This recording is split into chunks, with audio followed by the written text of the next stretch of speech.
Kal Kadosh, Boker Or, Masechet Nedarim Daf, Samech Daled Amud Aleph, 6481. We're starting a new chapter, Perek Teshi'i, chapter 9. Says the Mishnah, Rabbi Eliezer Omer, Rabbi Eliezer says, Potchin le'adam bichvod aviv ve'imo, which means we're going to now come and we're going to be speaking about different petachs. Petachs are openings in order to unwind or to open up, to be matir, hatarat nedarim. So one of them is going to be bichvod aviv ve'imo. What does it mean bichvod aviv ve'imo? If a person would have said, if you would have known that you would have embarrassed or disgraced your parents, would you have done such a thing? So they would have said, no, for sure no. So then you could already be matir the neder. Because basically it's a disgrace, for the parents. He wouldn't want to disgrace his parents, so therefore they're going to be poteach. Chachamim osrim. Chachamim say, no, it doesn't help. Amar bitzadok, says a bitzadok, ad shepotchin lo bichvod aviv imo, yiftechu lo bichvod hamakom. Why are you going so far to the father and the mother? What about HaKadosh Baruch Hu? Right? Why?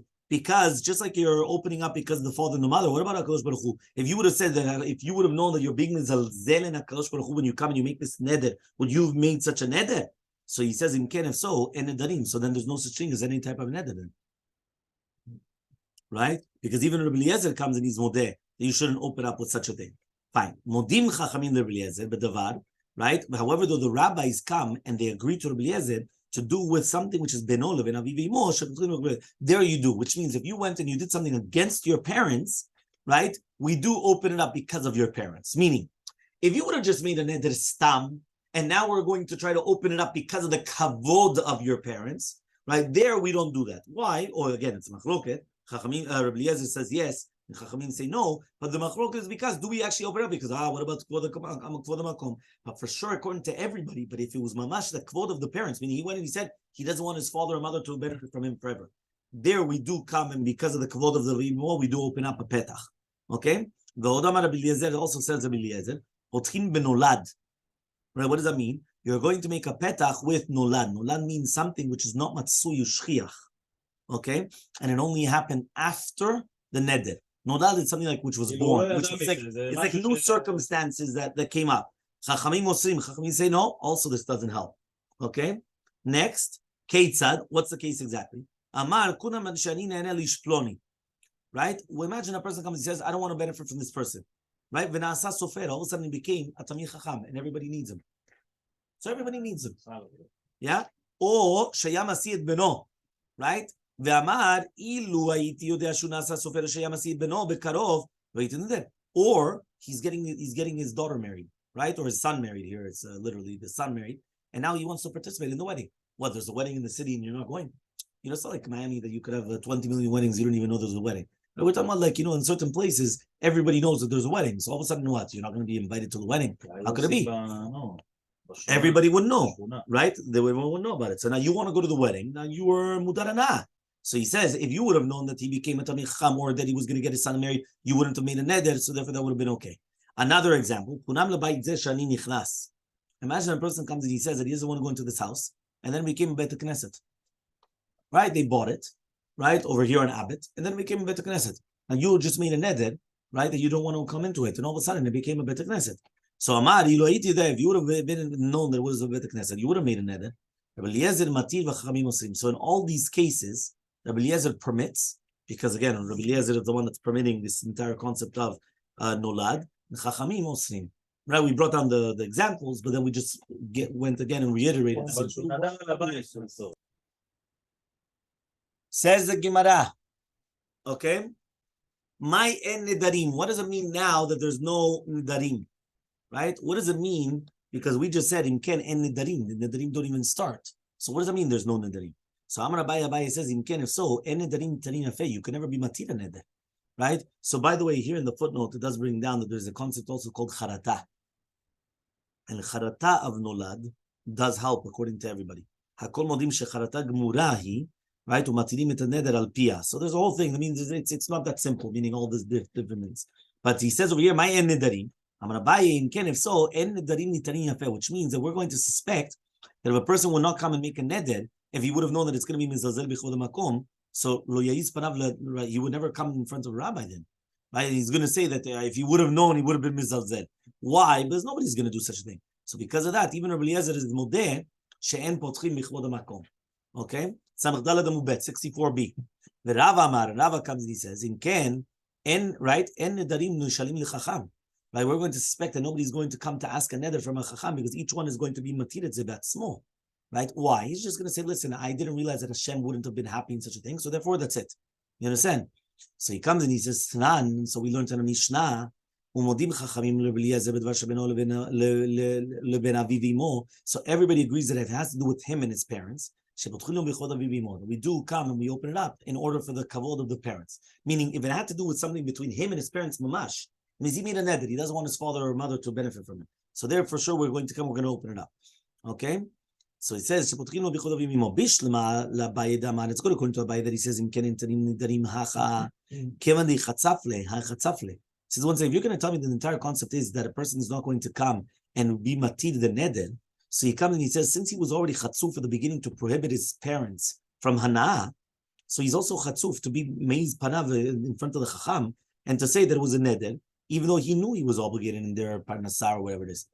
If the guy was already a chatzuf and he already prohibited his parents from benefiting from him, so what's the difference now in front of the rabbi now? No. Like, what's the difference? But if you're going to tell me now that you're not going to ask it bichlal, right? So so why are we going to open it up? We're going to suspect that when a person wants to be matib the neder, he won't even go to the chacham. He's just going to say, it's to do with the father and the mother, so he just opened it up by himself. But he had to go to the chacham, and he didn't do that. Because he was ashamed? No, not because of shame, because he's going to open it up between him and himself. Meaning, this is what we're saying until now, right? The first one is to do with that maybe Be'emet, you're not going to come, you're not going to ask, so to do with the shame. So there, if he was already chatzuf to already prohibit his parents, chatzuf is chutzpah. Yeah? So he's going to do the same thing now. But if you're going to tell me now the entire thing is to open up the neder, right? But if you're going to come and you're going to open up the neder, here he's going to open up the neder by himself. He's not going to go to the rabbi. So he says, Amri, we say, Kevin dechol nidre lasagya lehon delav chacham, hachanami potchim.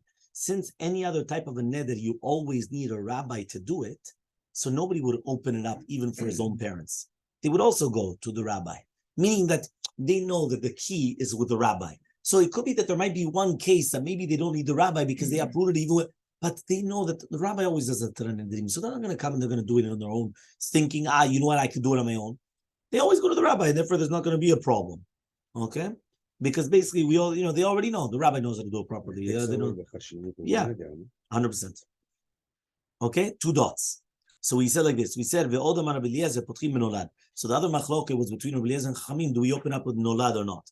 So it says like this. What's the reasoning of Rabbi Eliezer? Amar Rav Chasta says Rav Chasta, the Markab says in Pasuk, Ki metu kol ha'anashim hamvakshim minashecha. It says, all the people that they wanted to kill you, they already died.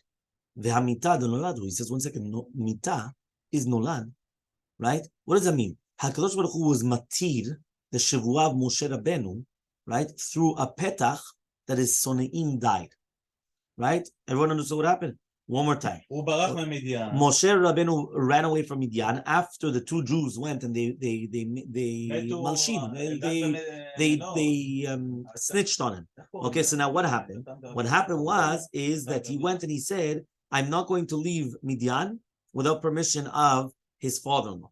Okay, so now what happened? Moshe was maskim and he swore to Yitro, right? Because anyway, he didn't want to go back to Mitzrayim. Why is he going to go back to Mitzrayim if he's a fugitive? So therefore, he swore to Yitro, he's not going back to Egypt. Yeah? Now, what happened? HaKadosh Baruch Hu comes and he tells him, you have to go back to Mitzrayim. He's got a neder. He's not allowed to go back to Mitzrayim. You have to be poteach lo neder. What did he say? He said, don't worry about it. Right? Right? He goes, Shu Mitzrayim, go back to Mitzrayim. Why? Ki metu kol anashim vakshim minashecha. All the people that they wanted to kill you, they already died. So don't worry about it. Yeah? One second. He says, don't worry about it. Why? The people, they already died. Your enemies already died. Now, one second, but that's also nolad. Why is that nolad? The neder on the land has nothing to do with the people. No.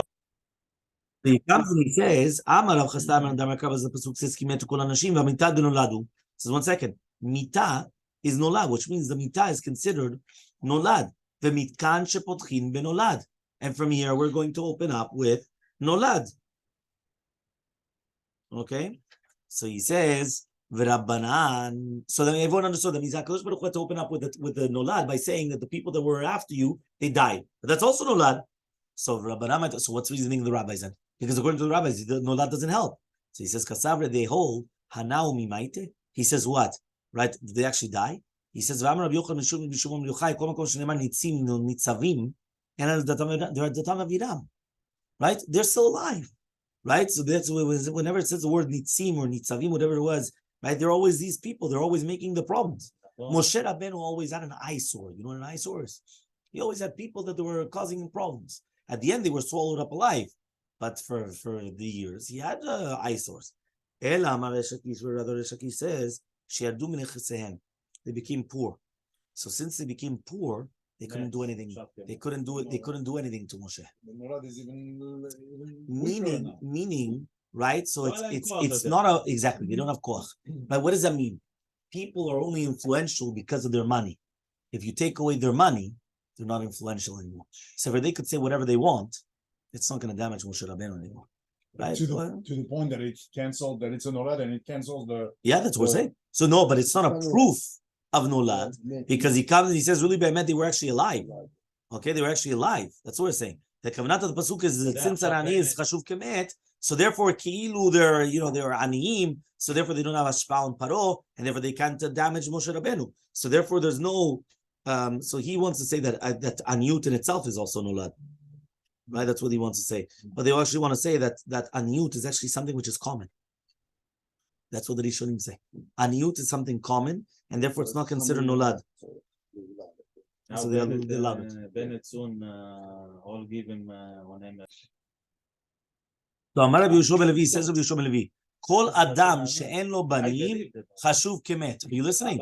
Anybody that comes and he says that he does not have children, he's considered dead. Shneimar, hava li banim v'im'ayim met anochi. Yeah, you're listening. He comes and he says, Rachel Imenu comes and she tells Yaakov Vinu, give me children, but if not, that she's already dead. But Tanya, we learned in a Braita, Arba'a chashuvim kemet. There are 4 people that are considered dead. Ani u'metzora v'suma, u'mi she'en lo banim. Anani, a poor person. A metzora, suma, a blind person, u'mi she'en lo banim, and somebody that does not have children. Ani, what? Yes. Ani dichtiv ki metu kol anashim. Was all the people they already died, and therefore that was an ani. Metzora was written anati kamet. This is by Miriam. Okay, that she comes and that's what he said, right? But this